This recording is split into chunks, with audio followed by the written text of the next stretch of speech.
কাফের বেঈমানের দল ওই তায়েফের ভিতরে ছোট্ট ছোট্ট বাচ্চাদেরকে ডাকলো, ইয়াতিফিল, এই বাচ্চারা এদিকে আয়। যুবকগুলোর ডাক দিয়ে বলতেছে, ও যুবকের দল, পাগল দেখবি রে, পাগল দেখবি। বলে কই পাগল পাইলেন কই? আবার বলে ওই যে তাকায় দেখ, ওই যে যুবকটা, ওই যুবকটা হলো একটা পাগল। কিন্তু আমার ভাইয়েরা, যখন এই ছোট্ট বাচ্চারা পাগল পাগল বলতে শুরু করলো, কিছু যুবক এসে চতুর্দিক থেকে আমার পয়গম্বরকে ঘিরে ধরলো, আর ডাক দিয়ে বললো, মুহাম্মদ, আমাদের এলাকার মুরব্বীরা তোমাকে বলেছে তুমি তায়েফ ছেড়ে চলে যাও, তুমি যাও না, শুধু কালেমার দাওয়াত দাও। আমরা তো এক খোদা বিশ্বাস করি না, এক আল্লাহ বিশ্বাস করি না, গোলামি করতে চাই না, আমরা মূর্তির পূজা করি, আমাদের খোদার কোনো অভাব নাই। আমরা সূর্যের পূজা করি, আগুন পূজা করি, পাথরের পূজা করি, গাছের পূজা করি, সাপের পূজা করি, হাজার প্রকার পূজা আমাদের আছে, খোদার অভাব নাই, তুমি এক খোদার দাওয়াত কেন দাও? এই কথা বলে চতুর্দিক থেকে হঠাৎ করে আমার পয়গম্বরের গায়ের ভিতরে পাথর মারতে শুরু করলো। আমার পয়গম্বর হঠাৎ করে যখন পাথর মারতে শুরু করলো, পয়গম্বর আবার বড় আশ্চর্য হয়ে যায়। আল্লাহ গো, ওই মক্কার মানুষকে আমি কালেমার দাওয়াত দিলাম, মানুষ আমার উপরে বিরক্ত হয়, আমার উপরে রাগ হয়, আমাকে দুশ্মন মনে করে, কিন্তু মক্কার কোনো মানুষ আমাকে কোনোদিন গায়ের ভিতরে পাকটা পাথর মারে নাই। আয় আল্লাহ, চতুর্দিক থেকে আমার গায়ে পাথর মারে, আমার পয়গম্বরকে একটা কথাও বলতে দেয় না, শুধু পাথর এমন ভাবে পাথর মারতে শুরু করলো। মুসলমান, আমি আপনাদের কাছে জানতে চাই, কত মারে, ঢিল মারলে পারে, কত জোর হলে পারে একটা মানুষের চামড়া ছিঁড়ে যায়, কপাল ফেটে যায়, কত জোরে পাথর মারছে।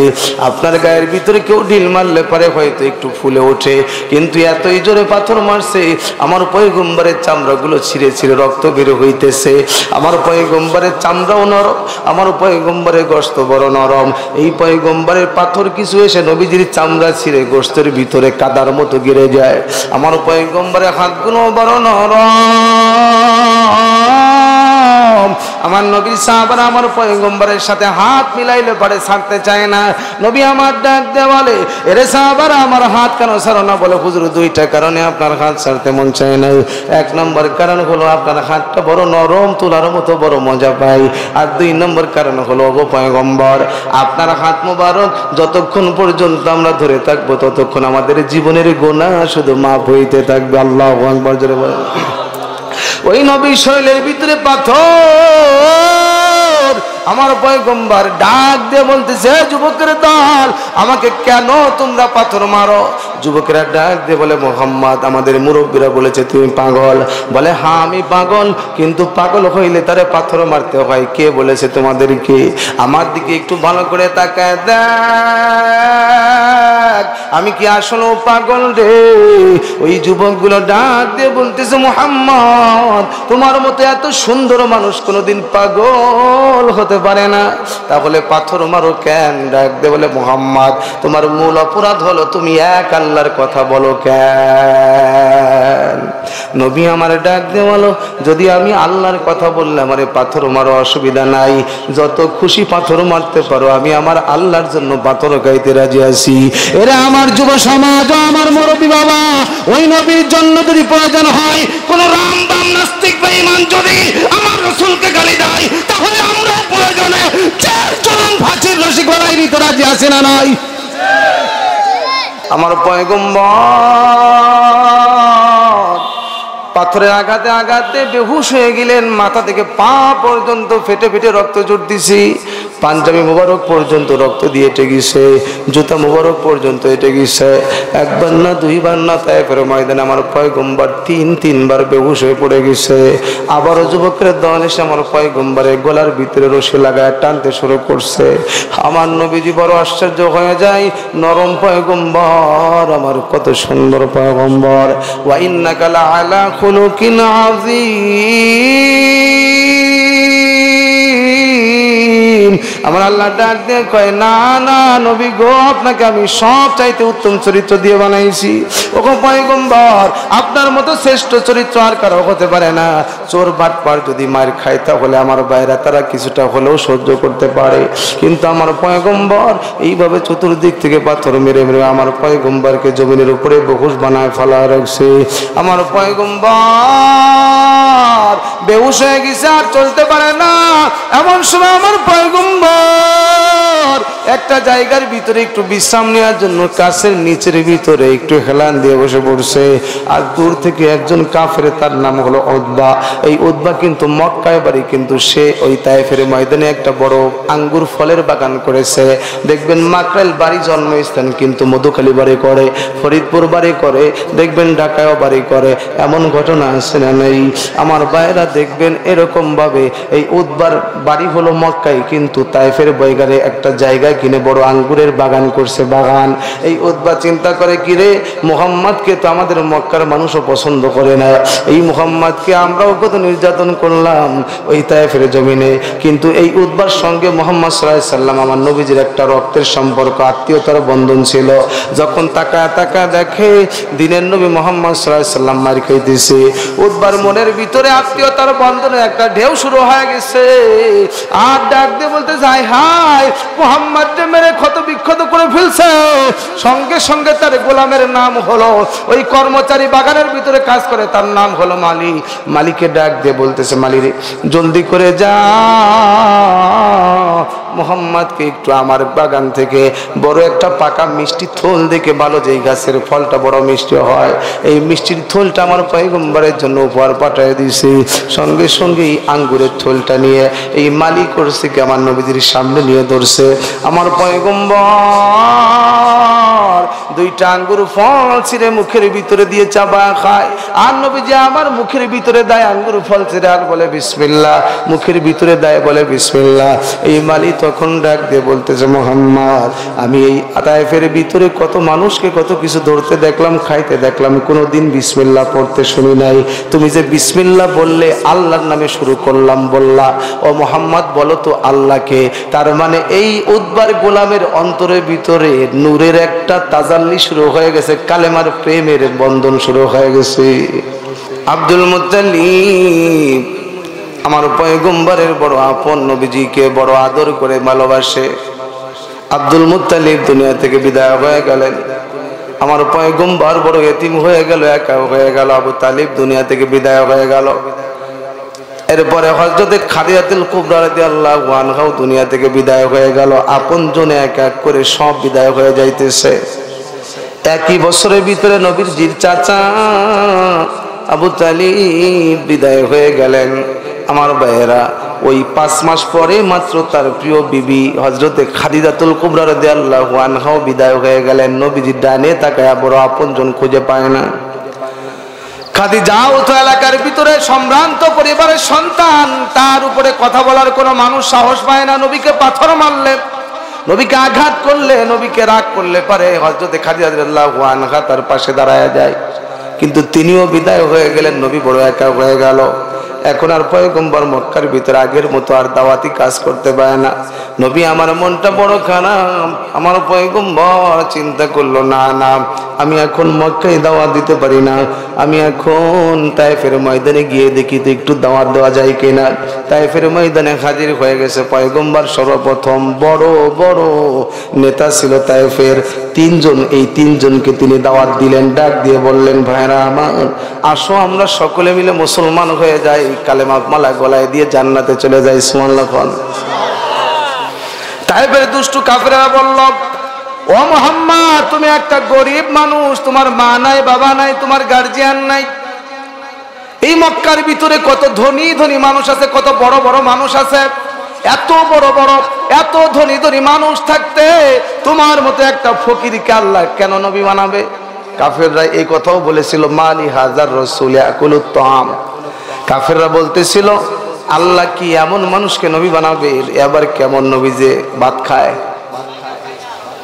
নবী আবার ভাতও খায়, আবার বাজারেও যায়। কিছু পাবলিকও এরকম আছে, ইমাম সাহেব যদি ইমামতির পাশে একটু দোকান নিয়ে বসে যে আমার এই 5,000 6,000 টাকা বেতন দিয়ে কি করব, তা আমি একটু পাশাপাশি একটু কিছু করি। তো অনেকেই বলে যে ইমাম সাহেব মানুষ আবার ব্যবসা করতে গেছেন কে? এক মসজিদের ইমাম সাহেব একটু খলিফা দর্জির কাজ জানে, উনি দর্জির কাজ করতেছে। সভাপতি সাহেব বলছে, হুজুর হয় দর্জির কাজ করেন না ইমামতি করেন, আমাদের মসজিদে ইমামতি করে আপনি এই দর্জি কাম করতে পারবেন না। আমার ইমাম সাহেব দুঃখ করে বলতেছে, হুজুর আমার তো এখন চাকরি থাকে। আমি বলে কেন? বলে পাশের রুমে আমি একটু দর্জির কাজ করি, আমাকে সভাপতি নিষেধ করছে যে আমাদের ইমাম যার পিছনে নামাজ পড়ি সে কেন দর্জির সেলাই কাজ করবে। নাউজুল্লাহ বলেন না। মানে কিছু মানুষ আছে হুজুরদেরকে প্লাস্টিক মনে করে, আরএফএল প্লাস্টিক, এ নরে না সরে না, কিছুই হয় না। আছে না নাই? খালি পায়ে পায়ে হুজুরের দোষ। হুজুর একটু ধাই ধাই করে হাঁটতেছে রাস্তা দিয়ে, কয় দেখ দেখ পরের বাড়ি খায় বাপ কি। আবার একটু শরীরটা খারাপ দুর্বল, একটু নরম করে হাঁটতেছে, কয় পরের বাড়ি খায় আর কয় দিন। নাউজুল্লাহ বলেন। আছে না নাই? এরকম মন রাখা যাবে না। আমার নবী তো ব্যবসায়ী ছিলেন, মদিনার বড় ব্যবসায়ী ছিলেন। আল্লাহ পাক বলেছেন পয়গম্বর শুধু তাই নয়, উম্মত চালাইতে হলে আগে ছাগল চালাইতে হবে। ছাগল বড় বেয়ারা, এ আপনি গোসল করানোর জন্য যদি নেন, সামনে 2 পা দিয়ে এমন ভাবে হাইড্রোলিক ব্রেক মারে, ভ্যা ভ্যা করে জীবন বেড়ে, কিন্তু পুকুরি নামে না। ও কয় তোর বাপেরটা খাই, তুই আমার টানিস কে? জোরে বলেন ঠিক কিনা? তো এই জন্য আল্লাহ পাক বলেন ছাগলগুলোকে আগে ছাড়াও, ওদের বিরক্ত সহ্য করে। মুসা কালিমুল্লাহ ছাগল ছাড়াও, থাবড়ায় খালি মানুষ মারলে হবে না। সুবহানাল্লাহ জোরে কর। কারণ উম্মত একটা ডাইনে যাবে, একটা বামে যাবে, উল্টো পাল্টা করবে, এগুলো সব কন্ট্রোল করার দায়িত্ব দিয়েছেন আল্লাহ পাক পয়গম্বরদেরকে। সুবহানাল্লাহ জোরে কর। ভাইয়েরা আমার, মক্কার কাফেররা নবীকে পছন্দ করে না। তায়েফে গেলে আমার পয়গম্বর দাওয়াত নিয়ে লা ইলাহা ইল্লাল্লাহ মুহাম্মাদুর রাসূলুল্লাহ। কাফের বেঈমানরা ডাক দিয়ে বলতেছে, ও মুহাম্মদ তোমার চাইতে কত ভালো ভালো মানুষ আছে মক্কায়, কত নামকরা নেতা আছে, তাদেরকে রেখে তোমার মতো একটা মানুষকে আল্লাহ কেন নবী বানাবে? আমরা তোমাকে বিশ্বাস করি না। কিতাবের ভিতরে পড়েছি 1 দিন 2 দিন না, 1 মাস 2 মাস না, আমার পয়গম্বর ওই তায়েফের জমিনে 15 মাস পর্যন্ত কালেমার দাওয়াত দিতে শুরু করলেন। সর্বশেষ তারাও কালেমা গ্রহণ করলো না। আর তারা চিন্তা করলো মুহাম্মদও তো আমাদেরকে ছাড়ে না, এইভাবে মুহাম্মদকে আর পড়া যাবে না, মুহাম্মদকে বিরুদ্ধে করতে হবে, মুহাম্মদকে এই তায়েফ থেকে তাড়ায় দেওয়া লাগবে। সোজা আঙ্গুলে ঘি ওঠে না, যতই মুহাম্মদকে নিষেধ করে দেই, মুহাম্মদ আবার আমাদের দুয়ারে হাজির হয়ে যায়। এই জন্য কাফের বেঈমানের দল ওই তায়েফের ভিতরে ছোট্ট ছোট্ট বাচ্চাদেরকে ডাকলো, ইয়াতিফিল, এই বাচ্চারা এদিকে আয়। যুবকগুলোরে ডাক দিয়ে বলতেছে, ও যুবকের দল, পাগল দেখবি রে, পাগল দেখবি। বলে কই পাগল পাইলেন কই? আবার বলে ওই যে তাকায় দেখ, ওই যে যুবকটা, ওই যুবকটা হলো একটা পাগল। ছোট বাচ্চারা দেখে বলে না না, এত সুন্দর মানুষ কি পাগল হতে পারে? যুবকেরাও ডাক দিয়ে বলে, ও মুরব্বি না, এত সুন্দর মানুষ কোনোদিন পাগল হতে পারে না, আমরা বিশ্বাস করি না। এবার ওই মুরব্বীরা ডাক দিয়ে বলতেছে, শোন তাহলে ওই মুহাম্মদকে প্রশ্ন করে, মুহাম্মদ কি বলে, মুহাম্মদ কেন তায়েফে এসেছ? মুহাম্মদ সাল্লাল্লাহু আলাইহি ওয়াসাল্লাম বললেন, লা ইলাহা ইল্লাল্লাহু মুহাম্মাদুর রাসূলুল্লাহ। যুবকেরা প্রশ্ন করছে লা ইলাহা ইল্লাল্লাহ। বলে যুবকরা বলো তো এই কথা মুহাম্মদ কয়দিন বলতেছে? বলে 15 মাস। কয় মাস? 15 মাস ধরে এই কথা বলতেছে। তবে পাগল না হলে এই একই কথা 15 মাস বলে? আল্লাহ পাক রব্বুল আলামিন বলেন, নুন ওয়াল কলামি ওয়া মা ইয়াসতুরুন। আল্লাহ পাক বলেন, কসম করে বলছেন, কলমের কসম করে বলেছেন, মা আনতা বিমাজনুন, ও পয়গম্বর আপনি তো পাগল হতে পারেন না, বরং আপনাকে যারা পাগল বলে ওরাই হলো পাগল। কিন্তু আমার ভাইয়েরা, যখন এই ছোট্ট বাচ্চারা পাগল পাগল বলতে শুরু করলো, কিছু যুবক এসে চতুর্দিক থেকে আমার পয়গম্বরকে ঘিরে ধরলো, আর ডাক দিয়ে বললো, মুহাম্মদ আমাদের এলাকার মুরব্বীরা তোমাকে বলেছে তুমি তায়েফ ছেড়ে চলে যাও, তুমি যাও না, শুধু কালেমার দাওয়াত দাও। আমরা তো এক খোদা বিশ্বাস করি না, এক আল্লাহ বিশ্বাস করি না, গোলামি করতে চাই না। আমরা মূর্তির পূজা করি, আমাদের খোদার কোনো অভাব নাই। আমরা সূর্যের পূজা করি, আগুন পূজা করি, পাথরের পূজা করি, গাছের পূজা করি, সাপের পূজা করি, হাজার প্রকার পূজা আমাদের আছে, খোদার অভাব নাই। তুমি এক খোদার দাওয়াত কেন দাও? এই কথা বলে চতুর্দিক থেকে হঠাৎ করে আমার পয়গম্বরের গায়ের ভিতরে পাথর মারতে শুরু করলো। আমার পয়গম্বর হঠাৎ করে যখন পাথর মারতে শুরু করলো, পয়গম্বর আবার বড় আশ্চর্য হয়ে যায়। আল্লাহ গো, ওই মক্কার মানুষকে আমি কালেমার দাওয়াত দিলাম, মানুষ আমার উপরে বিরক্ত হয়, আমার উপরে রাগ হয়, আমাকে দুশ্মন মনে করে, কিন্তু মক্কার কোনো মানুষ আমাকে কোনোদিন গায়ের ভিতরে পাকটা পাথর মারে নাই।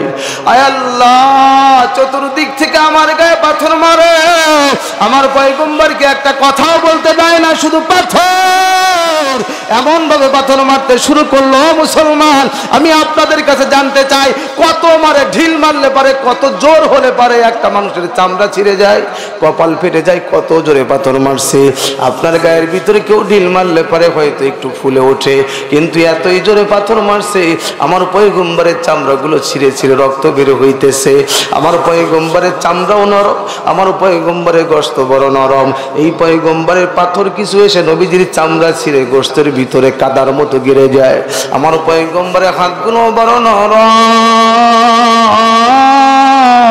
আমার নবী সাহাবারা আমার পয়গম্বরের সাথে হাত মিলাইলে পারে ছাড়তে চায় না। নবী আমার ডাক দিয়ে বলে, এরে সাহাবারা আমার হাত কেন ছাড়ো না? বলে, হুজুর দুইটা কারণে আপনার হাত ছাড়তে মন চায় না। এক নম্বর কারণ হলো আপনার হাতটা বড় নরম, তুলার মতো বড় মজা পাই। আর দুই নম্বর কারণ হলো, ওগো পয়গম্বর, আপনার হাত মোবারক যতক্ষণ পর্যন্ত আমরা ধরে থাকবো ততক্ষণ আমাদের জীবনের গুনাহ শুধু মাফ হইতে থাকবে। আল্লাহু আকবার জোরে বলেন। ওই নবী শরীরের ভিতরে পাথর, আমার পয়গম্বর ডাক দিয়ে বলতেছে, যুবকের দল, আমাকে কেন তোমরা পাথর মারো? যুবকেরা ডাক দিয়ে বলে, মুহাম্মদ, আমাদের মুরব্বীরা বলেছে তুমি পাগল। বলে, হ্যাঁ আমি পাগল, কিন্তু পাগল হইলে তারে পাথর মারতে হয়। কে বলেছে তোমাদেরকে? আমার দিকে একটু ভালো করে তাকায় দেখ, আমি কি আসলে পাগল রে? ওই যুবকগুলো ডাক দিয়ে বলতেছে, মুহাম্মদ, তোমার মতো এত সুন্দর মানুষ কোনোদিন পাগল হতে পারে না, তাহলে পাথর মারো কেন? ডাক দিয়ে বলে, মুহাম্মদ, তোমার মূল অপরাধ হলো তুমি এক আল্লাহর কথা বলো কেন? নবী আমার ডাক দিয়ে বলো, যদি আমি আল্লাহর কথা বললে আমারে পাথর মারো, অসুবিধা নাই, যত খুশি পাথর মারতে পারো, আমি আমার আল্লাহর জন্য পাথর গাইতে রাজি আছি। এরা আমার যুব সমাজ, আমার মুরব্বী বাবা, ওই নবীর জন্য যদি প্রয়োজন হয়, কোন রামবাম নাস্তিক বেঈমান যদি আমার রাসূলকে গালি দেয়, তাহলে আমরা প্রয়োজনে চার জন ফাঁসির রশি গলায় নিতে রাজি আছি না নাই? ভাইরা আমার, আজকে বাউলটা বলতেছে আল্লাহর কথার নাকি কোনো আগা পাছা নাই। কুল আউযু বিরাব্বিন নাস মালিকিন নাস, আল্লাহ বলে সূরার ভিতরে খালি নাচতে কইছে। বাউলের নাম করে, গানের নাম করে এমন ইমান বিধ্বংসী কথা বলতেছে, আল্লাহর কোরআন নিয়ে কটূক্তি করতেছে, আমার আল্লাহর কথা নিয়ে কটূক্তি করতেছে। এমন ইমানদার যুবক তৈরি হতে হবে, এই রামবাম নাস্তিক বেঈমানদেরকে পাইলে পরে কলম আলাদা করে ফেলতে হবে। চিল্লায় আওয়াজ করে কথা বলো, ঠিক কিনা? এটা হলো আমার আপনার জন্য ইমানের দাবি। আবু বকরের মতো আপনি যতই নরম মানুষ হন না কেন, আবু বকরের চাইতে নরম না বাজান। আপনি যত ঈমানওয়ালা হন, আমার আবু বকরের চাইতে ঈমান আপনার বেশি না। আপনি যত বড়ই বুজুর্গ হন না কেন, আমার আবু বকরের চাইতে বড় বুজুর্গ আপনি। কথা বলেন না কেন? সেই আবু বকর রাদিয়াল্লাহু আনহু আরহামু উম্মতি বিউম্মতি আবু বকর। আমার রাসূল বলেছেন, ও দুনিয়ার মানুষ, যদি নরম মানুষ দেখতে চাও, রহম দিলওয়ালা মানুষ দেখতে চাও, আমার আবু বকররে দেখো। সুবহানাল্লাহ জোরে কোন। আবু বকর রাদিয়াল্লাহু আনহু আমার পয়গম্বরের সব চাইতে নরম দিলওয়ালা মানুষ, কিন্তু এই আবু বকর আপনাদের এই রাস্তার মতো রাস্তা দিয়ে হেঁটে যাইতেছে, রাস্তার পাশে দেখবেন অনেক সময় মানুষেরা বসে বসে গল্প করে আড্ডা দেয়। দুইজন ইহুদি বসে বসে গল্প করতেছে, আড্ডা দিতেছে। আবু বকর রাদিয়াল্লাহু আনহুকে যখন দেখছে, তখন আবু বকরকে একটা খোঁচা দেয় আর টিটকারি মেরে বলতেছে, শুনছো নাকি বন্ধুরে, এতদিন জানতাম নবী মুহাম্মদ গরীব, কিন্তু এখন থেকে শুনলাম মুহাম্মাদের আল্লাহ নাকি ফকির। বলেন আমার আল্লাহ ফকির? বলেন, সবাই বলেন, কুল হুয়াল্লাহু আল্লাহুস, কারো কাছে ঠেকানা তো আমার আল্লাহ।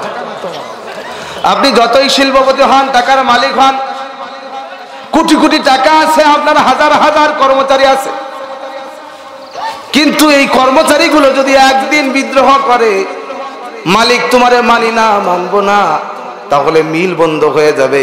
এই কোটিপতির ফকির হইতে সময় লাগবে। আপনি যত বড়ই মালিক হন না কেন, টাকার মালিক হন না কেন, আপনি মানুষের কাছে, পাবলিকের কাছে, গরিব মানুষের কাছে আপনি ঠেকা, ওরা যদি আপনার মিলে কাজ না করে, আপনার মিল চলবে না। আপনার বাড়িতে সব আছে, হঠাৎ করে একদিন লবণ ফুরায় গেছে, আপনার হবে এই রাস্তার কাজের জন্য আপনি দুই পাশে ভেঙে ছুড়ে নতুন করে রাস্তা তৈরি করবেন, দোকানগুলো ভাঙতে হবে। সরকার যদি মুখ দিয়ে শুধু বলে তাহলে ভাঙবে না, এটা ভাঙার জন্য বেকু আনা লাগবে, বুলডোজার আনা লাগবে, আবার শত শত লেবার লাগানো লাগবে। সরকারও লেবারের কাছে, বেকুর কাছে টাকা। কিন্তু আল্লাহ পাক রব্বুল আলামিন এই জমিন বানাইতে চাইলেন, 7টা আসমান বানাইতে চাইলেন। আমার আল্লাহ পাক রব্বুল আলামিন কারো কাছে ঠেকা নয়, শুধু বলছেন কুন, সঙ্গে সঙ্গে ফায়াকুন। সুবহানাল্লাহ খান। আমার আল্লাহ তো ঠেকা নয়, আমার আল্লাহ গরিবও নয়, বরং আল্লাহ পাক বলেন আমি আল্লাহ হলাম ধনী আর তোমরা সবাই ফকির, ফকিরের বাচ্চা ফকির। তোমার কোনো অহংকার নাই, তোমার কোনো গৌরব নাই, একমাত্র অহংকার করার মালিক হলো আমার আল্লাহ। সুবহানাল্লাহ জোরে কোন। আমার আল্লাহ পাক রব্বুল আলামিন তাইতে সুন্দর করে ডাক দিয়ে বলতেছেন, ও দুনিয়ার মানুষ শোনো, আমি আল্লাহ পাক রব্বুল আলামিন তোমাদের সবাইকে আমি ঠেকা রাখছি, কিন্তু আমি কারো কাছে ঠেকা নয়। আমি আল্লাহ মুকাফিক এবং কারো সারা আমি সব করতে পারি। এই জন্য আবু বকর রাদিয়াল্লাহু আনহু লক্ষ্য করলেন, দুইজন ইহুদি রাস্তার পাশে বসে বসে গল্প করে, শুনছ, এতদিন জানতাম মুহাম্মদ হলো এতিম, মুহাম্মদ গরিব, মুহাম্মদ ফকির, কিন্তু এখন নতুন করে শোনা যাচ্ছে আল্লাহ নাকি ফকির হয়ে গেছে। তার মানে আল্লাহ পাক রব্বুল আলামিন কোরআনের ভিতরে একটা সৎকার আয়াত নাজিল করছেন, কর্জের আয়াত নাজিল করছেন, কর্জে হাসানা। মানজাল্লাযী ইউরিদুল্লাহু করদান হাসানা, কি আসরে আমি আল্লাহকে কর্জে হাসানা দিবা। তোমরা যদি কর্জ দাও, মানুষকে হাওলাত দাও, মানুষকে ঋণ দাও, তাহলে তোমাদের আমি আল্লাহ পাক রব্বুল আলামিন অনেক বেশি 2 গুণ বাড়ায়া 10 গুণ বাড়ায়া তোমাদেরকে নেকি দান করব। জোরে জোরে বলেন না সুবহানাল্লাহ। কে আসো আল্লাহকে কর্জ দিবা, তার মানে আল্লাহ চায় নাই, আল্লাহর পক্ষ থেকে গরিব মানুষের জন্য আল্লাহ চায়। তোমার একজন প্রতিবেশী ভাই বিপদে পড়ছে, তোমার কাছে কর্জ চাইতে গেছে, নিষেধ করবা না, কর্জ দিয়ে দাও। হাসরের ময়দানে মালিক আমার ডাক দিয়ে বলবে, আমি তোমার কাছে পানি পান করতে চাইছিলাম, পানি খাইতে চাইছিলাম, বান্দারে তুই আমারে পানিটাও দিস নাই। বান্দা তখন আশ্চর্য হয়ে বলবে, আল্লাহ কেমন কথা বলো, তোমারে কোন দিন আবার পানি দিলাম না। আল্লাহ ডাক দিয়ে বলে, না না না, তোমার ওই একজন পথিক মানুষ তোমার টিউবওয়েলে পানি খাইতে গেল, তোমার ওই পথিক মানুষ মুসাফির মানুষ, পথের ভিতরে মরুভূমির ভিতরে পানি নাই, হঠাৎ করে তোমার কুয়ায় পানি চাইতে গেল, তুমি পানি দাও নাই। আল্লাহ পাক রব্বুল আলামিন হাসরের ময়দানে ডাক দিয়ে বলবে, আমি বড় খুব বোকা ছিলাম, আমার পেটের ভিতরে খাবার ছিল না, বড় ক্ষুধার্ত ছিলাম, তোমার কাছে খাবার চাওয়া হয়েছে কিন্তু তুমি খাবার দাও নাই। ডাক দিয়ে বলবে, আল্লাহ তুমি আবার কবে আমার কাছে খাবার চাইলে? আল্লাহ পাক বলবে, আমি তো চাই নাই, কিন্তু আমার একজন গরিব বান্দা চাইছিল, তুমি যদি আমার ওই গরিব মুসাফির বান্দারে একটু পেটটা ভরে খাওয়াই দিতা, কেমন যেন আমি আল্লাহরে খাওয়ানো হয়ে যাই তোমার খাবার। এই জন্য কর্জের কথা বলেছে, কিন্তু বর্তমানে কর্জ পাওয়া যায় না। কিন্তু যদি বলে ভাইজান হাজারে 100 টাকা করে আপনারে লাভ দেবো, মাত্র 1 সপ্তাহের জন্য আমারে 20,000 টাকা দেন, যদি একবার সুদের গ্যারান পাই, বাংলাদেশের মুসলমান এমনও আছে তাড়াতাড়ি টাকা বের করে দেয়। আছে নাকি? এই এলাকায় আছে নাকি জানি না, কিন্তু সুদ খাইলে তো মারাত্মক পাপ হয়। রসুল বলেছেন 1 টাকাতে সুদ খাবে তার 72টা গুনাহ, সর্বনিম্ন গুনাহ হলো মায়ের সাথে জেনা করা, আর সবচেয়ে বড় গুনাহ হলো আল্লাহর সাথে আর রসুলের সাথে যুদ্ধ করা। বলেন আল্লাহর সাথে রসুলের সাথে যুদ্ধ করে পারবেন? আচ্ছা, মায়ের সাথে জেনা যদি আপনাদের মিরাপাড়ার কেউ করে, কোন যুবক, তাহলে আপনারা যদি জানতে পারেন ওই যুবককে কি এই গ্রামে থাকতে দিবেন? পিটাই আড্ডি গুড্ডি ভাঙ্গে মাইরেই ফেলবেন। কত বড় বেয়াদব, ঠিক কিনা বলেন? তো ওর চাইতে বড় গুনাহগার, বড় পাপী হলো সুদখোর। সুদখোরের জিন্দেগি শুয়ারের চাইতেও নিকৃষ্ট, কুকুরের চাইতেও নিকৃষ্ট। আপনি আর জীবনে আমার দাওয়াত দেন আর না দেন আমার কিছুই করার নাই, এটা কথা আল্লাহর। কার কথা? তো এখন কি হুজুরের উপর রাগ করবেন নাকি আপনি একটু তওবা করে ভালো হবেন? এই জীবন কি এইভাবে চলবে নাকি হঠাৎ করে ব্রেক হবে, থমকে যাবে? সূর্য কি ডুববে একদিন? কথা বলেন। নাকি এইভাবেই চলতে থাকবে, সারা জীবন বেঁচে থাকবেন সুদের টাকা দিয়ে, ঘুষের টাকা দিয়ে, মানুষ ঠকায়ে? আপনি যে সম্পদগুলো করছেন, এই সম্পদ তো কিছুই যাবে না কবরে, একাই যাবেন। আপনার সম্পদ হয়তো দুনিয়ার মানুষ মদ জুয়া খেয়ে শেষ করবে, আর আপনি কবরের ভিতরে মুগুর খাবেন ফাও। কথা বলেন ঠিক কিনা? এই জন্য ভাইরা আমার, কর্জের ব্যাপারে আয়াত নাযিল করেছেন কে? কর্জ দাও, মানুষকে ঋণ দাও। কিন্তু আর একটা বিপদ আছে, বর্তমান বাংলাদেশের মানুষ একবার কর্জ নিলে পারে তারে আর খুঁজে পাওয়া যায় না। কয় ভাইরে, আগামী শুক্রবার সকাল 10টার ভিতরে টাকা পাবি। শুক্রবারে কেমনে দিবি? কয় আমার ছেলে বিদেশ থেকে টাকা পাঠাবে বৃহস্পতিবার, একদিন হাতে নিলাম, শুক্রবার সকালে তোর বাড়ি পৌঁছে দিব। এই শুক্রবার গেল, তারপরে শুক্রবার গেল, 2 মাস গেল, 3 মাস গেল, আর তো সেই শুক্রবার আসে না। অবশেষে কয় ভাইরে, তোরে না বলছিলাম তোর ঋণ কোনো দিন শোধ করতে পারবো না। এই যে তুই আমারে 10,000 টাকা দিলি, আমারে ধাওলাত, এই যে 10,000 টাকা ঋণ দিলি, এই ঋণ আমি কোনো দিন শোধ করতে পারবো না। আপনি তো মনে করছেন আমি যে তারে উপকার করছি, উপকারে সে ঋণ মনে করছে, কিন্তু শয়তান মনে মনে ধরছে আপনি যে তারে ঋণ দিয়েছেন 10,000 টাকা, এই দিনকেই সে 10,000 টাকা ধরছে আর বলতেছে কোনোদিন শোধ করতে পারবো না। তোরে তো আগেই কইছি শোধ করার ক্ষমতা আমার নাই, দেব না। এই যে দোকানগুলো আপনাদের মাকাল বাজারে, অনেক কাস্টমার এমন আছে, মুসলমান নামাজি হাজি গাজি, নামাজ পড়ে 5 ওয়াক্ত, দোকান থেকে সদাই নিছে, চাউল দাও 1 বস্তা, কালকেই দিব টাকা, আর ওর জীবনের কাল হয় নাই। কথা কোন? গায়ে জোর বেশি, ক্ষমতা বেশি। একজনের জমির পাশে আর একজনের জমিন আছে, ওই লোকটা বড় ইমানদার, ওই লোকটা বড় সৎ, কিন্তু আপনার গায়ের ভিতরে জোর আছে, আপনার লাঠির ক্ষমতা বেশি আছে। এই জন্য গরিব মানুষটা, দুর্বল মানুষটার আইল কাটতে কাটতে, ঠেলা দিতে দিতে তার জমিনের ভিতরে 2 হাত চলে গেছেন। আল্লাহর কসম করে বলি, বান্দার হক যদি নষ্ট করো মুসলমান, তোমার নামাজ, তোমার রোজা, তোমার হজ যাকাত তোমার জান্নাতে নেওয়ার ক্ষমতা নাই। কথা বল না। আপনি ঘাস কাটতে গেছেন বিকালবেলা, হঠাৎ করে মরিচ খাতের ভিতরে একটা লাউ, কচি লাউ, আপনি মনে করছেন আরে আমার দিকে চাইছে, ডাকতেছে আমাদের, এ মুকা ভাই লাউটা নিয়ে যা। কথা কন না কেন? আপনি এই ঘাসের বস্তার ভিতরে জালি লাউটা আপনি কাইটে আস্তে করে বলে বলছেন, বেগুন 4-5টা ভর্তা খাওয়ার জন্য আর একজনের জমিন থেকে ছিঁড়ে আনছো। যুবক বন্ধুরে পিকনিক করার জন্য আর একজনের খোপের ভিতর থেকে মুরগি নিছো। তুমি রাস্তা দিয়ে যাইতেছো, গাছে একটা পেয়ারা ধরে রয়েছে, কি সুন্দর মিষ্টি পেয়ারা। যুবক, তুমি আল্লাহর নাম নিয়ে নিজে নিজে ছিঁড়ে খাইছো। ও যুবক, আল্লাহর কসম করে বলি, হকুল ইবাদ হচ্ছে বান্দার হক, এটা তুমি নষ্ট করছো। যতদিন পর্যন্ত মাপ না চাবা, ততদিন পর্যন্ত তোমার আল্লাহ জান্নাতে দিবেন না। ঠিক কিনা জোরে কন? এই জন্য যদি বান্দার হক কেউ নষ্ট করে থাকো, আর একজনের লিচু খাইছো, ডাব পাইরে চুরি করে খাইছো, মাপ চাই নিতে হবে।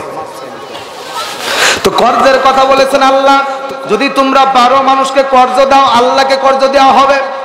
এই ইহুদি 2 জন ডাক দিয়ে বলতেছে আল্লাহ ফকির হয়ে গেছে, এখন আল্লাহ নাকি মুসলমানে, আল্লাহ নাকি কর্জ চায়, ঋণ চাই। আল্লাহর টাকা কম পড়ে গেছে, আল্লাহর টাকাই কম পড়ছে। এই কথা যখন বলছে, আবু বকর কোথায় দাঁড়ানো আছে মনে আছে? রাস্তা দিয়ে আবু বকর যায়, পাশে ইহুদিরা আবু বকরকে শোনায় শোনায় খুঁচা দিয়ে কথা বলে। আবু বকর রাদিয়াল্লাহু আনহু আরহামু উম্মতি বিউম্মতি, আবু বকর বড় নরম রহম দিলওয়ালা মানুষ, কিন্তু রাগ হয়ে গেছে। আরে ইহুদির দল, মনে চাইলে আমার একটা বেশি কথা বলবি, আমার একটা গালি দিবে, অসুবিধা নাই, কিন্তু তোরা কেমনে রে আমার আল্লাহরে ফকির বলে গালি দিস? আবু বকর রাদিয়াল্লাহু আনহু হাতা গোছাইছে, নরম মানুষ, হাতা গোছায় বলছে যে ইহুদিটা বলছে আল্লাহ নাকি ফকির হইছে, মুসলমানের নবীও ফকির, আল্লাহও ফকির। সঙ্গে সঙ্গে ওই ইহুদির মুখের উপরে এমন একটা বক্সিং লাগাই দিছে, ইহুদি সঙ্গে সঙ্গে বেহুশ হয়ে জমিনে পড়ে গেছে, কোনো হুঁশ নাই। আবু বকর রাদিয়াল্লাহু আনহু রাগ করতে করতে এবার বাড়ির দিকে রওনা করছেন, আর মনে মনে বলতেছে শয়তান বেহুশ হইলি কেন, যদি তোর হুঁশ থাকতো তোরে আর একটা মারতাম। ইহুদির মুখের ভিতরে পানি ছিটায় দিছে, তার সাথী ছিল। এইবার এই ইহুদি ডাক দিয়ে বলতেছে, বন্ধু তোর মুখের ভিতরে এইভাবে থাপ্পড় মারলো, বক্সিন মারলো, চল চল মুহাম্মাদের কাছে যাই, মুহাম্মদ বিচার করবে। আমার নবীর দরবারে ইহুদি দুইজন হাজির হয়ে গেছে। নবীকে ডাক দিয়ে বলতেছে, ও মুহাম্মদ, তোমার আবু বকর আমার মুখে এইরকম ভাবে একটা বক্সিং মারছে, দেখো না আমার দাঁতগুলো বাঁকা হয়ে গেছে, মুখ ভেঙে গেছে। আমার নবী ডাক দিয়ে বলতেছে, ইহুদি রে, আবু বকর মারছে না উমর মারছে, একটু নামটা একটু ক্লিয়ার করে বল। আবু বকর মারছে না উমর মারছে? কে মারছে রে? কারণ আমার আবু বকর তো মারামারি কোনোদিন বোঝে না, কিন্তু উমরের সামনে কেউ উল্টা পাল্টা করলে উমরও ছাড়ে না। সুবহানাল্লাহ বলতে পারলেন না? তা মাফ কি তোমার আবু বকর দিছে না উমর? কার নাম বলতেছে? ভুল টুলায় নাকি? না না ও মুহাম্মদ, আজকের কিলটা, আজকের বক্সিংটা উমর দেয় না, আবু বকরই দিছে। নবী আমার বড় আশ্চর্য হয়ে যায়, বিশ্বাস করতে চায় না। এমন সময় আমার পয়গম্বর আবু বকরকে খবর দেয়া বলতেছে, আবু বকর রে, আয় আয় আমার কাছে একটু আয়, তোর সাথে জরুরি কথা আছে। আবু বকর ঘরের ভিতর রাগ হইতে হইতে ফুলতে ফুলতে ফুসতে ফুসতে ঢুকতেছে। তাকায় দেখে নবীজির সামনের ভিতরে ওই ইহুদি আমার আল্লাহকে গালি দিছে। ওরা দুইজন দাঁড়ায় আছে। সঙ্গে সঙ্গে আবু বকর আবারও হাতা গোছায় ডাক দিয়ে বলতেছে, পয়গম্বর আপনার সামনে তো অনুমতি ছাড়া মারা যায় না, দয়া করে একটু অনুমতি দেন। এই ইহুদির আগে একটা বক্সিং দিছিলাম, সে তো বেহুশ হয়ে গেছে, আবারও আপনার সামনে দাঁড়ায় আছে, অনুমতি দিলে আর একটা বক্সিং লাগায় দিব। আল্লাহু আকবার, জোরে জোরে বলে। নবী আমার কয়, সারছে কাম, আমার বিশ্বাস হয় না তুমি মারছো, আর তোমার যে ভাব দেখতেছি তাও তুমি আবারও মারতে চাও, তাহলে তো তুমিই কাম করছো। এরে আবু বকর মারলি কেন রে? আবু বকর তুই তো এরকম মানুষ না, এরকম রাগ। তোমার মেয়েকে তহমত দিছে কাফের বেঈমানরা, ইহুদিরা, এবং কি মুসলমান নামদারি মুনাফিকরাও পর্যন্ত তোমার মেয়েকে জেনার তহমত আম্মাজান আয়েশাকে দেওয়া হয়েছে, তোমার কলিজার টুকরা মেয়ে, তারপরেও তো তোমার এত রাখতে দেখি নাই। কারণ কি? আবু বকর পথের ভিতরে তোমার মারতে মারতে বেহুশ বানায় রাখছে, লাশের মতো পড়ে আছো, তারপরেও কোনোদিন তোমার এত রাগ হইতে দেখি নাই। কিন্তু আজকে তোমার মনের ভিতরে এত রাগ, এত গুসা জমে আছে, কারণ কি? আবু বকর রাদিয়াল্লাহু আনহু চোখের পানি ছেড়ে দান দেয়া ডাক দিয়ে বলে, পয়গম্বর আমারে মারলে আমি সহ্য করতে পারি, আমার মা বাবাকে যদি কেউ গালি দেয় আমি মানতে পারি। ওগো পয়গম্বর, আমার মেয়েকে গালি দিলে আমি মানতে পারি, কিন্তু পয়গম্বর গো, আপনাকে যদি কেউ গালি দেয়, আমার আল্লাহকে যদি কেউ গালি দেয়, আমি আবু বকর জীবন থাকতে সহ্য করতে পারি না। একটু আওয়াজ করে বলা যাবে কি সুবহানাল্লাহ? এই জন্য পয়গম্বর আমার সামনে ইহুদি ডাক দিয়ে কয়, নবী ফকির মুহাম্মদ, আমাদের আল্লাহ নাকি ফকির হয়ে গেছে, এই জন্য আমি তাকে একটা বক্সিং মারছি। ও পয়গম্বর, ও মুসলমান, আপনি যত বড় ইমানদার হন, আপনার সামনে নাস্তিক বেঈমানরা যদি আল্লাহকে, আল্লাহ রাসূলকে গালি দেয়, আপনি যদি চুপ থাকবেন, তাহলে মনে রাখবেন আপনার ইমানের ভিতরে ভেজাল আছে। আবু বকর ডাক দিয়ে বলে, পয়গম্বর আপনি না বলেছেন, মান রাআ মিনকুম মুনকারান ফালিগাইয়িরহু বিয়াদি ফাইল্লাম ইস্তাতি বিলিসানি ফাইল্লাম ইস্তাতি বিকলবি। ও পয়গম্বর আপনি না বলেছেন, ওই ইমানদাররা শোনো, তোমার এক নাম্বার ইমান, স্পেশাল ইমান, গোল্ডেন প্লাস ইমান হলো, যদি কোনো নাস্তিক বেঈমান যদি কোনো অন্যায় করে, সমাজের ভিতরে কোনো যদি অন্যায় হয়, তাহলে তুমি এক নম্বর ইমানের দাবি হলো তুমি তোমার হাত দ্বারা সেটাকে প্রতিহত করো।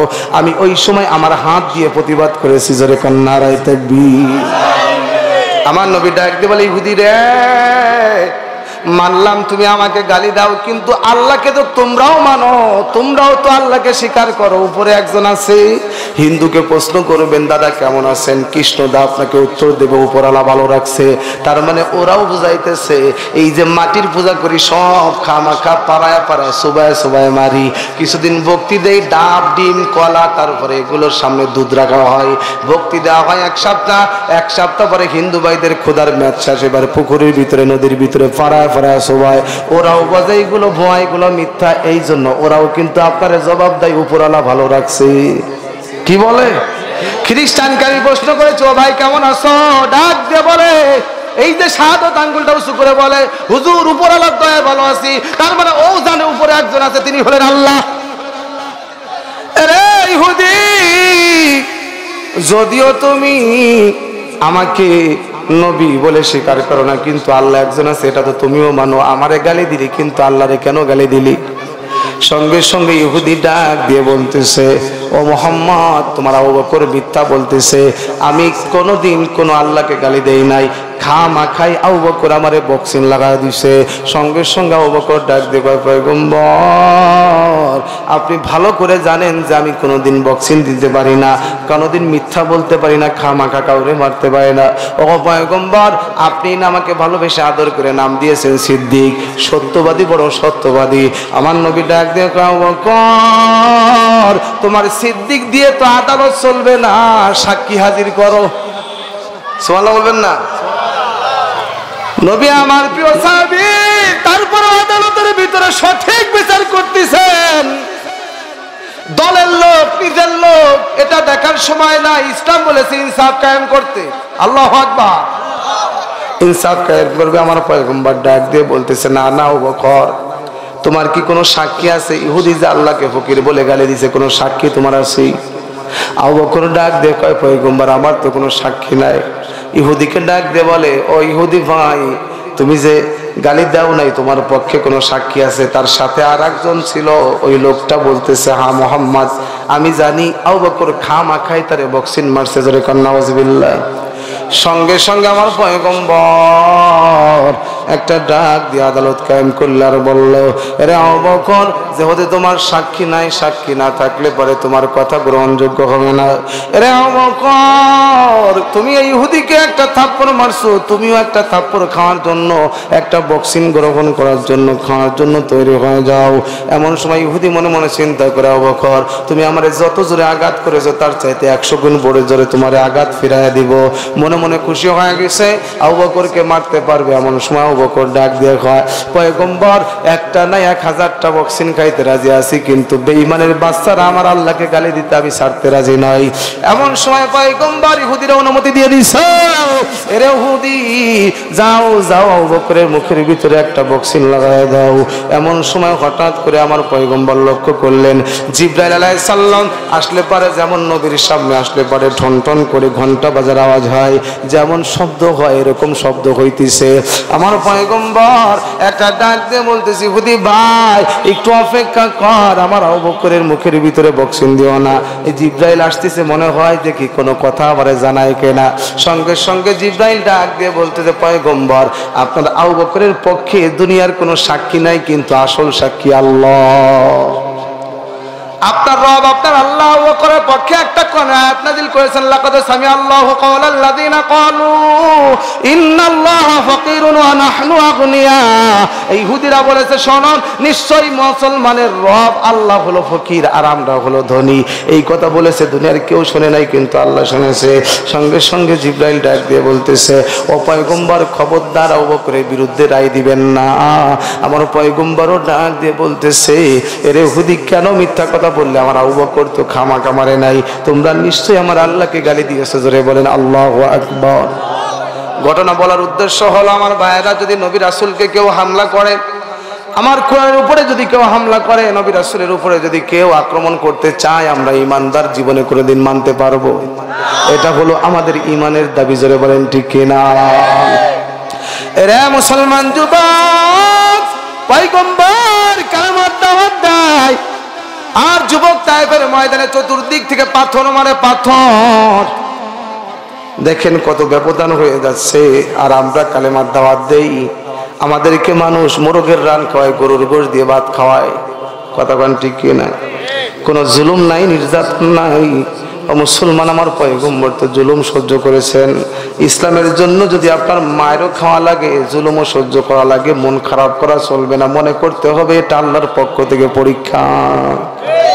আমার পয়গম্বর পাথরের আঘাতে আঘাতে বেহুশ হয়ে গেলেন, মাথা থেকে পা পর্যন্ত ফেটে ফেটে রক্ত জড়তেছি, পাঞ্জাবি মোবারক পর্যন্ত রক্ত দিয়ে এঁটে গেছে, জুতা মোবারক পর্যন্ত এঁটে গেছে। একবার না দুইবার না, তায়েফের ময়দানে আমার পয়গম্বর তিনবার বেহুশ হয়ে পড়ে গেছে। আবারও যুবকের দল এসে আমার পয়গম্বরের গলার ভিতরে রশি লাগায় টানতে শুরু করছে।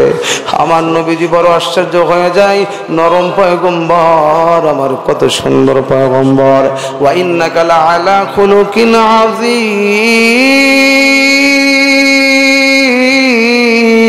আমার আল্লাহ ডাক দিয়ে কয়, না না নবী গো, আপনাকে আমি সব চাইতে উত্তম চরিত্র দিয়ে বানাইছি।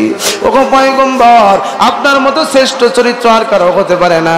চোর বাটপার যদি মার খায় তাহলে আমার বাইরা তারা কিছুটা হলেও সহ্য করতে পারে, কিন্তু আমার পয়গম্বর এইভাবে চতুর্দিক থেকে পাথর মেরে মেরে আমার পয়গম্বরকে জমিনের উপরে বহুষ বানায় ফেলা রাখছে। আমার পয়গম্বর বেহুশ হয়ে গেছে, আর চলতে পারে না। এমন সময় আমার পয়গম্বর একটা জায়গার ভিতরে একটু বিশ্রাম নেওয়ার জন্য কাছের নিচের ভিতরে একটু হেলান দিয়ে বসে পড়ছে। আর দূর থেকে একজন কাফের, তার নাম হলো উতবা। এই উতবা কিন্তু মক্কায় বাড়ি, কিন্তু সে ওই তায়েফের ময়দানে একটা বড় আঙ্গুর ফলের বাগান করেছে। দেখবেন মাকরাইল বাড়ি জন্মস্থান, কিন্তু মধুখালী বাড়ি করে, ফরিদপুর বাড়ি করে, দেখবেন ঢাকায়ও বাড়ি করে। এমন ঘটনা আছে না নেই? আমার ভাইরা দেখবেন এরকম ভাবে এই উতবার বাড়ি হলো মক্কায়, কিন্তু তায়েফের বৈগারে একটা জায়গায় কিনে বড় আঙ্গুরের বাগান করছে, বাগান। এই উতবা চিন্তা করে, কিরে মুহাম্মদকে তো আমাদের মক্কার মানুষও পছন্দ করে না, এই মুহাম্মদকে আমরাও কত নির্যাতন করলাম ওই তায়েফের জমিনে, কিন্তু এই উতবার সঙ্গে মুহাম্মদ সাল্লাল্লাহু আলাইহি সাল্লাম আমার নবীজির একটা রক্তের সম্পর্ক, আত্মীয়তার বন্ধন ছিল। যখন তাকায় তাকায় দেখে দিনের নবী মুহাম্মদ সাল্লাল্লাহু আলাইহি সাল্লাম মার খাইতেছে, উতবার মনের ভিতরে আত্মীয়তার বন্ধনে একটা ঢেউ শুরু হয়ে গেছে। আর ডাক দিয়ে বলতে যায়, হায় মুহাম্মদ মেরে ক্ষত বিক্ষত করে ফেলছে। সঙ্গে সঙ্গে তার গোলামের নাম হলো, ওই কর্মচারী বাগানের ভিতরে কাজ করে, তার নাম হলো মালি। মালিকে ডাক দিয়ে বলতেছে, মালি রে জলদি করে যা, মুহাম্মদকে একটু আমার বাগান থেকে বড় একটা পাকা মিষ্টি থল দেখে, ভালো যেই গাছের ফলটা বড় মিষ্টি হয়, এই মিষ্টির থলটা আমার পয়গম্বরের জন্য উপহার পাঠিয়ে দিয়েছি। সঙ্গে সঙ্গে এই আঙ্গুরের থলটা নিয়ে এই মালিক করছে কি আমার নবীদের সামনে নিয়ে ধরছে। আমার পয়গম্বর দুইটা আঙ্গুর ফল ছিঁড়ে মুখের ভিতরে দিয়ে চাবা খায়, আর নবীজি আমার মুখের ভিতরে দেয় আঙ্গুর ফল ছিঁড়ে, আর বলে বিসমিল্লাহ, মুখের ভিতরে দেয় বলে বিসমিল্লাহ। এই মালি তখন ডাক দিয়ে বলতেছে, মুহাম্মদ আমি এই তায়েফের ভিতরে কত মানুষকে কত কিছু ধরতে দেখলাম, খাইতে দেখলাম, কোনোদিন বিসমিল্লাহ পড়তে শুনি নাই। তুমি যে বিসমিল্লাহ বললে, আল্লাহর নামে শুরু করলাম বললা, ও মুহাম্মদ বলো তো আল্লাহকে।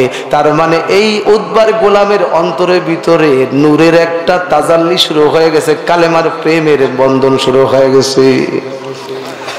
প্রশ্ন করতেছে মুহাম্মদ, বিসমিল্লাহ আল্লাহ, আল্লাহর নামে খাইলাম, আল্লাহর নামে ধরলাম, আল্লাহ কে মুহাম্মদ? আমার নবী ডাক দিয়ে বলতেছে, মালি রে, আল্লাহ হলো তোমাকে আমাকে যিনি বানিয়েছেন, রিজিক দাতা, বিধান দাতা, সৃষ্টিকর্তা, তিনি হলেন আল্লাহ, আমাদের রব। সুবহানাল্লাহ খান। এই মালিক কিন্তু আমার পয়গম্বরের সাথে গল্প শুরু করছে। নবী আমার হঠাৎ করে ডাক দিয়ে কয়, এরে মালি রে, তোর এই নরম নরম আঙ্গুর আমি গালের ভিতরে দিয়ে চাবা চাবা খাবো, আমার সেই শক্তিও নাই। ও মালি, তুই একটু আঙ্গুরের রস করে দিলে আমি জুস বানায় খাবো। মালিক দিকে একটু তাকায় দেখ, আমার কানের ভিতরে কাফের বেঈমানের একটা পাথর মারছে, বড় পাথরটা। এই পাথরটা আমার কানের ভিতরে লাগলে পারে আমার কান বেয়ে বেয়ে ফেটে ফেটে রক্ত পড়তেছে, আমার মুখটা পর্যন্ত ব্যথা হয়ে গেছে। আমি আঙ্গুর যে চাবা চাবা খাবো, আমার সেই শক্তি নেই। সঙ্গে সঙ্গে উতবার এই গোলাম এই আঙ্গুরগুলো চিপে চিপে আমার পয়গম্বরকে শরবত বানায়, জুস বানায় দেয়। আমার পয়গম্বর একটু পান খুললেন, গায়ের ভিতরে একটু শক্তি হয়েছে। আমার পয়গম্বর তখন ডাক দিয়ে কয়, প্রভু মক্কায় আমার কালেমার দাওয়াত দিতে বললা, মক্কার মানুষ আমার দাওয়াত গ্রহণ করে না গো। তুমি আমাকে বললা তায়েফের ময়দানে দাওয়াত দেওয়া, আমি তায়েফের ময়দানে ছুটলাম। আল্লাহ, এই তায়েফের মানুষ আমার দাওয়াত কবুল করে না। ওগো প্রভু, অসুবিধা নাই, আমি দাওয়াত দিতে থাকবো, তোমার কালেমার জন্য জীবন দিয়ে দেব, তারপরে দাওয়াত ছাড়বো না। আল্লাহু আকবার জোরে বলেন। আমার পয়গম্বরকে দাওয়াত দেওয়ার জন্য বললেন, ওরে আমার মুসলমান, এই জন্য আমরা সুযোগ পাইলে কালেমার দাওয়াত দিব। লম্বা ঘটনা, আমার পয়গম্বরকে মক্কার মানুষ মানে না, আমার পয়গম্বরকে তায়েফের মানুষ মানে না, কিন্তু আমার পয়গম্বরের জন্য মদিনার মানুষ বড় পাগল হয়ে গেছে। নবী আমার দাওয়াত নিয়ে আমার পয়গম্বর মক্কা, এরপরে তায়েব, সব জায়গায় ঘুরে কিন্তু কেউ আমার পয়গম্বরের দাওয়াত গ্রহণ করে না। কিন্তু আমার পয়গম্বর যখন মদিনায় গেছেন, মদিনার মানুষ আমার পয়গম্বরকে বুকের ভিতরে জড়ায় নিছে। আমার পয়গম্বরকে ডাক দিয়ে বলে, মোহাম্মদ মনে কষ্ট নিবেন না, মক্কার মানুষ আপনার জীবন নিতে চায়, আর এই মদিনার ঘরে ঘরে আপনার জন্য জীবন দেওয়ার মানুষ তৈরি হয়ে আছে।